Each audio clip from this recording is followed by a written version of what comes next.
Hi, guys and dolls. How are you? I hope you are well. Okay, so I'm gonna talk to you about something a little different. Um, what am I gonna talk to you about? I want to talk to you about what it's like to get a puppy and the things that you should consider. My dog is no longer a puppy. He's still a baby. He still has a lot to learn, and um, he's still a baby, very much so, and he's still learning and that kind of thing. So what I did when I got Milo was, and I advise that you do the same, is, and I'm not an expert, I've just learned as I went along, what you should do. Research the type of dog that you want. Okay. Sorry, I'm looking for something. And here it is. Okay. It's a pillow to support my lower back. Okay. Research the type of dog that you want. Research what that animal needs. If it is make sure that your dog fits your lifestyle. Okay. If that dog is high energy, if you're high energy, you guys will be compatible. You don't want to get a high energy dog and you're a couch potato because that's not going to work. Research their personality, research the breed, research typical medical problems. Um, if you get a small puppy, do you have the patience and the time to potty train them? Because that you have to be consistent, consistent, consistent. They have tiny little bladders and tiny little tummies. And when they go when they eat, they got to go potty soon after. So you want to be consistent so you could potty train them. I don't know if I have a male. I don't know if females are easier to train or not potty train, but it took him approximately 2 weeks before he was potty trained. And my girlfriend told me to put bells. They're on I don't know what material, like a night. I don't know what it's made of. Anyway, but there's bells, and she said hang them up at the door, and then you take his paw, and you put it on the bells, and then you open the door and take him potty, so that he will eventually learn. When I hit the bell, I go potty. So he's telling you, or she is telling you when they hit the bell, hey, I gotta go. So that helps speed things along too. Um, so be prepared also for nightly screams and going berserko in the crate at night, especially. They don't like being alone. They get scared. They get nervous. I did get a little dog for Milo. It's a little furry stuffed animal that has a beating heart in it. Um, I never gave it to him, probably because I was afraid he'd destroy it. But when he was really, really little, I think it would have been okay. It mimics their mom's heartbeat. Um, I don't know why I didn't give it to him when he was little. Maybe I was afraid he'd tear it up, or I couldn't turn it off, or there was issues with it. So I'm sure they're all different.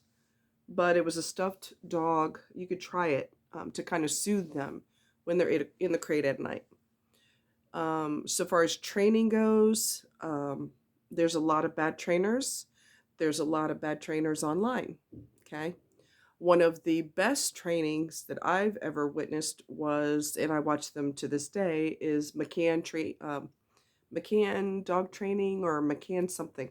They're based in Canada. They have their own company, and that's what they do for a living. They're professional trainers, and they have videos on YouTube, and it's free.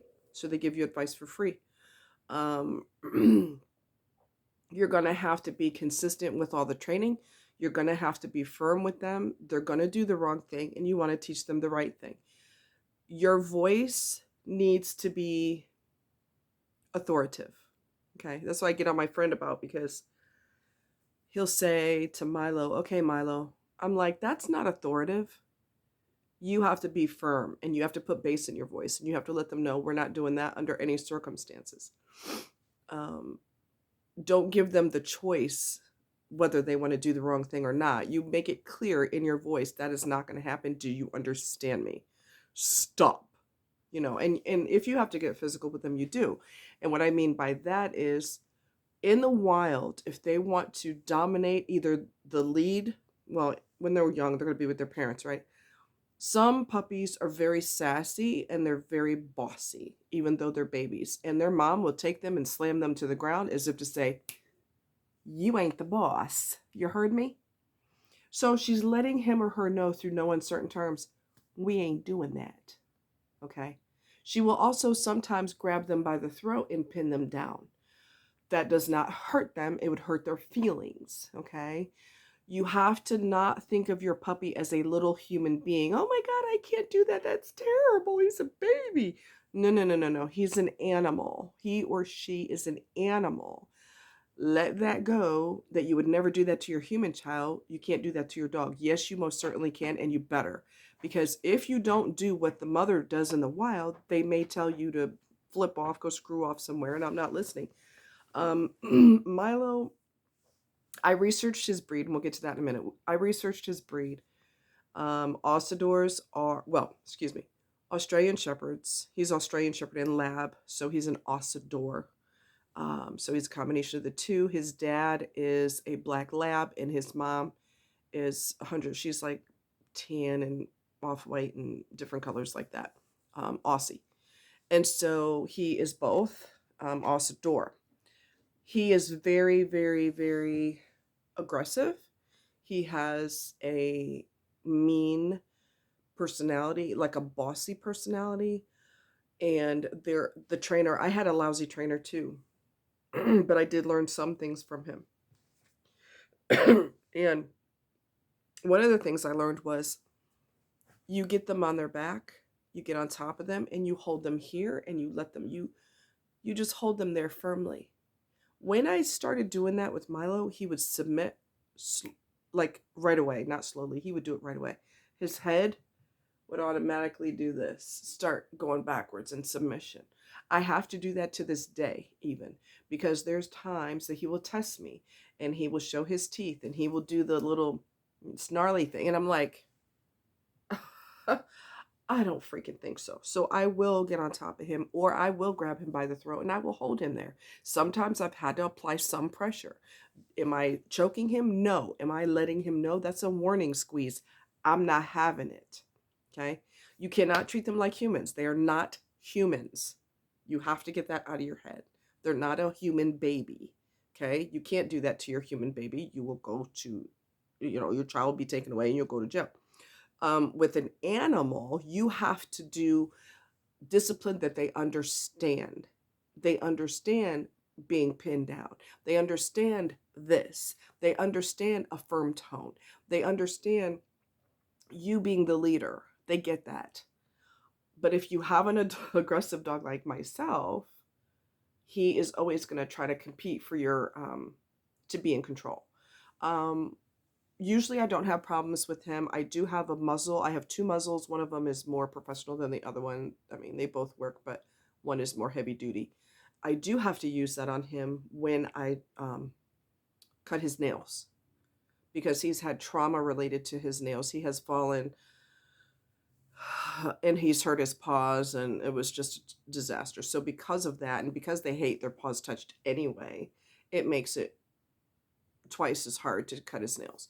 So I have to put the muzzle on him and I have to lay him down and he will growl and he will scream and he will show his teeth and he will dart at me with the muzzle on because he wants me to get the hell off his paws. I don't give a damn. I'm doing it. Okay. You're not the boss. You're not in control. I am the boss, applesauce, and that's just the way it's going to go down. So I have to get some treats. If I remember, I have to get some treats and then I have to do one paw. I give him a treat. Another paw, give him a treat. You're such a good boy. You're such a good boy. And you have to make a big deal about it because that's the reward system. Okay. The tone of your voice, when they're doing the right thing, you want to let them know. You want to make a big deal about it. You're doing a great job, which sounds silly, but it works. And even to this day, when he does the right thing, I make a big deal about it. And he looks at me like, oh, I did a good thing. Yay. And I will also reward him with TRs, which are treats. I don't want him hearing me say that. Anyway, what else? You have to be consistent. You have to be willing to get up off your butt. to take them potty in the rain, in the snow, in the sleet, in the extreme heat in the summer. You have to be willing to do it. They have to go potty, they have to go out. If you cannot make that kind of commitment and you're the type to lay under a fan with the AC running full blast and you don't want to go out, it's too hot, you don't want an animal, because there's a lot of sacrifices that you will need to make. If you want to save money on things for them, whether it be toys, necessities, minerals, vitamins, whatever, um, Amazon's going to be your friend. Okay. I'm going to get him some, they're collapsible bowls, and it has a carabiner on it, and you can attach it to, whatever you want to attach it to, so that he's got a water bowl. The places that I take him to so far, they have lakes and ponds, so he just drinks out of there. I also suggest that you get them a leptospirosis vaccine, because some dogs can drink puddles of water or standing water and have no problems whatsoever. Other dogs will get sick. All those microbes will just not do well with them, and they will be puking out of one end and doing diarrhea out of the other end. So you want to make sure you get leptospirosis vaccine, just to be on the safe side, or ask your vet about it. Okay. What else? I'm thinking. I'm gonna get him some salmon oil. It's highly expensive at the local shop here. You're gonna get it cheaper at Amazon. So I plan on getting him that and putting it on his food, which is it's great for their joints. It's salmon oil, the fish salmon. It's great for their joints. It's great for their coat. It makes their coat really shiny and beautiful.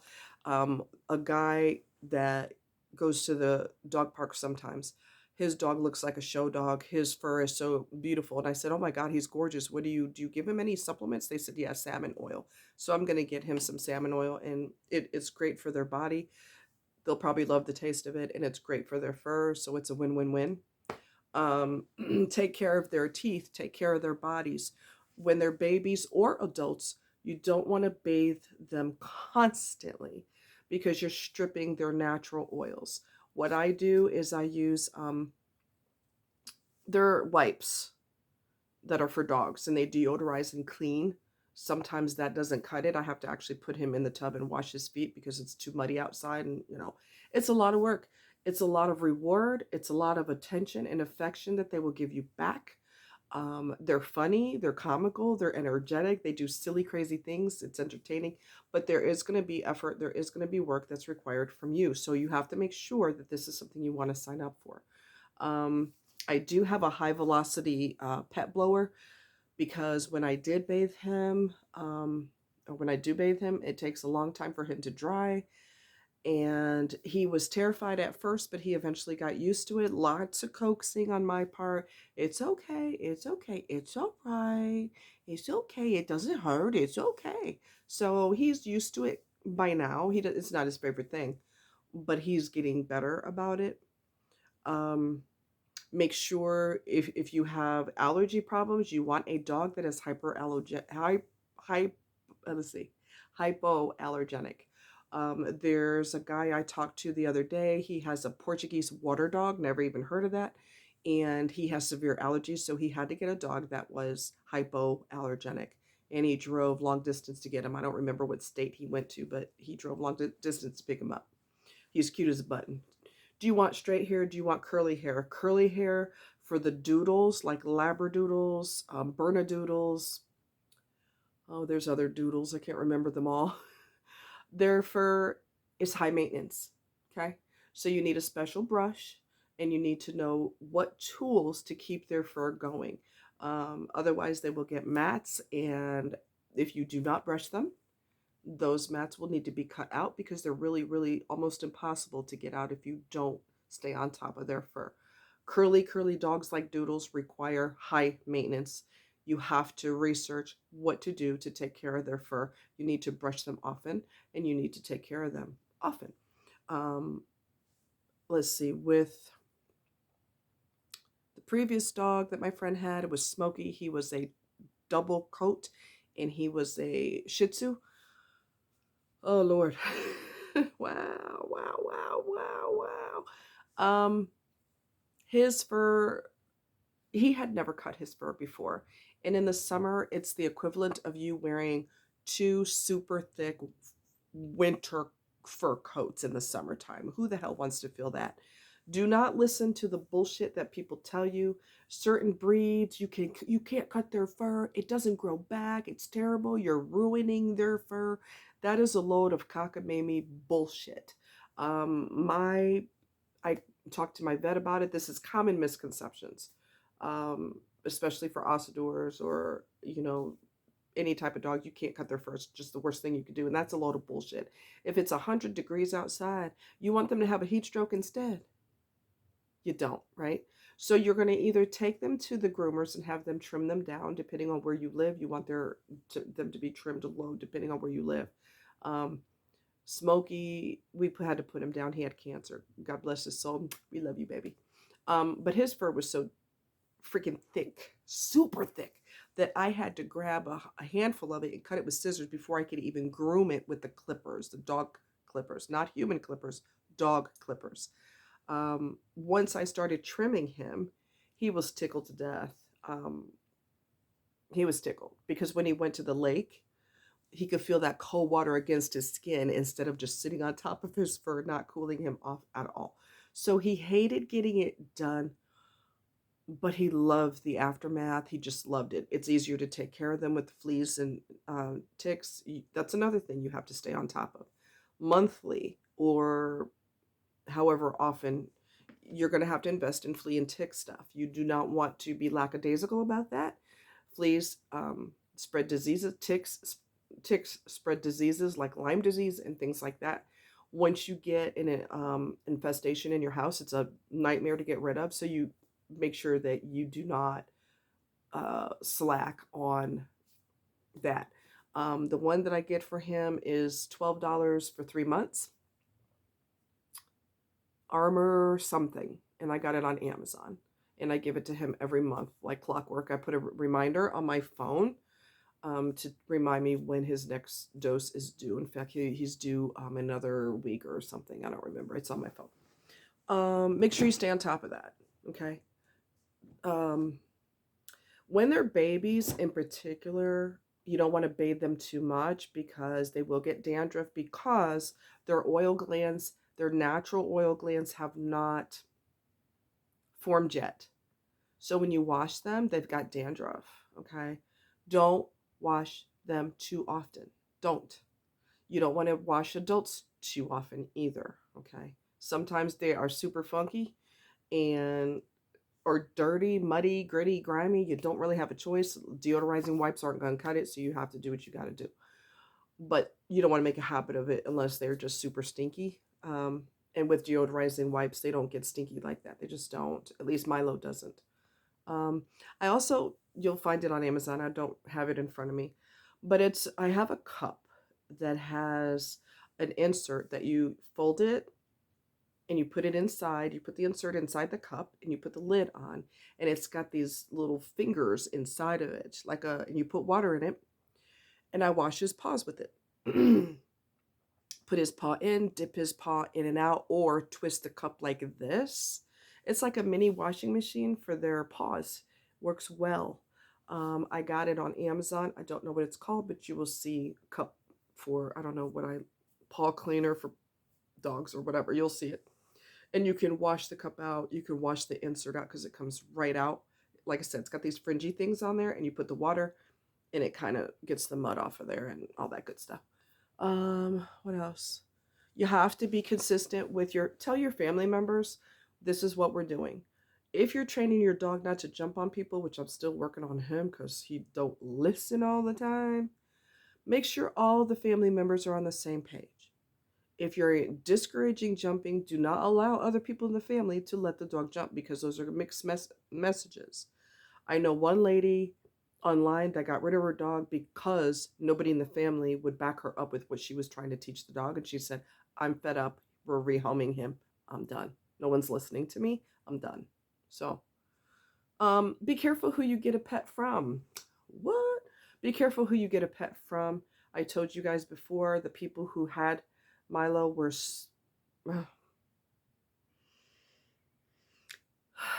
He had mites. Those are little itty bitty teensy creatures that get on their fur.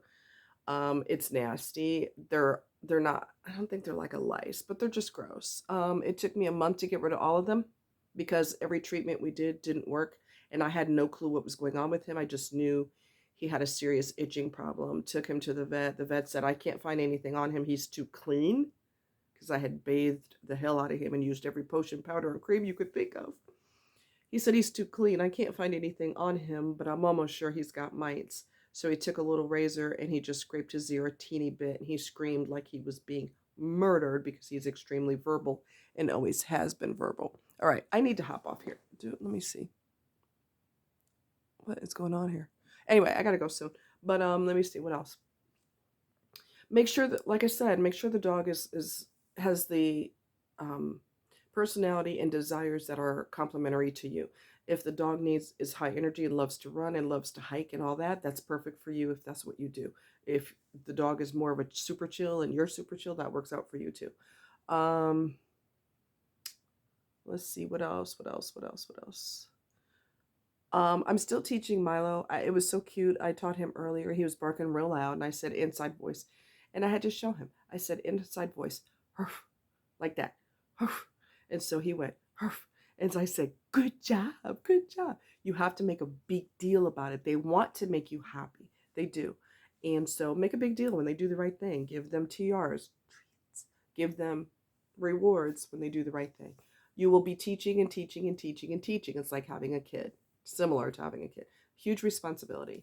They're not just adorable. There's a lot of work that goes with it, but they reward you back with protecting you and entertaining you and beautiful moments together. I mean, it's a win-win as far as I'm concerned. I can't think of anything else right now. I'm sure there's other things. Oh, stay on top of your vaccines. I learned my vaccine schedule by watching it. There was a chart online from akc.org, and it tells you what vaccines they need at what age. Stay on top of those, especially when they're young, so that they can be protected against illnesses. Okay, so every so many weeks, you can find it online. What vaccines do puppies need? And go to akc.org and you will find them. Stay on top of those. Very, very important that you stay on top of those. What else?